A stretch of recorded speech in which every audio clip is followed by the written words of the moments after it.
প্রযুক্তির এই যুগে চীনকে টেক্কা দেওয়ার মতো দেশ হয়তো বিশ্বে খুব কমই আছে।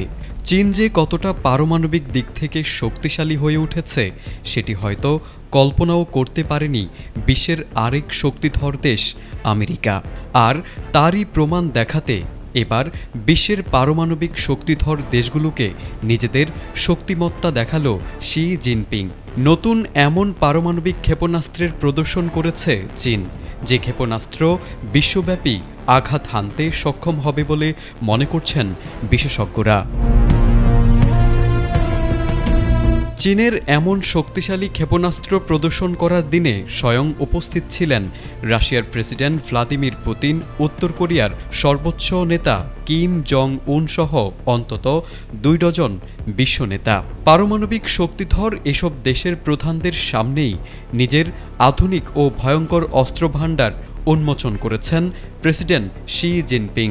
দ্বিতীয় বিশ্বযুদ্ধের সমাপ্তির 80 বছর পূর্তি উপলক্ষে বিশাল সামরিক মহড়াকে কেন্দ্র করেই মূলত দেশটি নিজেদের শক্তিমত্তা প্রদর্শন করেছে। এই মহড়ায় এমন কিছু অস্ত্র প্রদর্শন করা হয়েছে যা বিশ্ব আগে কখনো দেখেনি।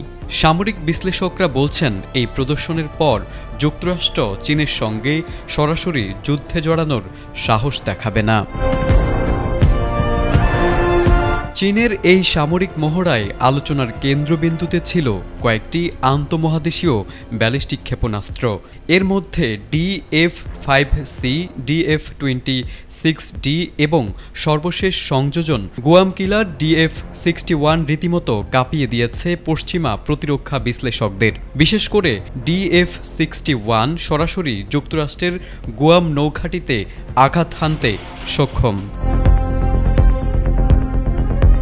শুধু তাই নয়, চীন এবার হাইপারসনিক প্রযুক্তিতেও চমক দেখিয়েছে। প্রথমবারের মতো তারা উন্মোচন করেছে হাইপারসনিক গ্লাইড ভেহিকল YJ-17 এবং হাইপারসনিক ক্রুজ ক্ষেপণাস্ত্র YJ-19। এই অস্ত্রগুলো শব্দের চেয়ে বহুগুণ দ্রুতগামী, যা প্রচলিত প্রতিরক্ষা ব্যবস্থাগুলোর ধরাছোঁয়ার বাইরে, অর্থাৎ শত্রুপক্ষ টের পাওয়ার আগেই ধ্বংস নিশ্চিত।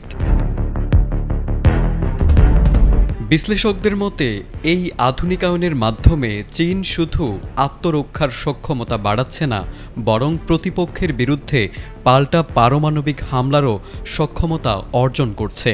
চীন এমন এক স্তরের প্রতিরোধ গড়ে তুলেছে যেখানে যুদ্ধ শুরুর আগেই শত্রুর 10 বার ভাবতে হবে।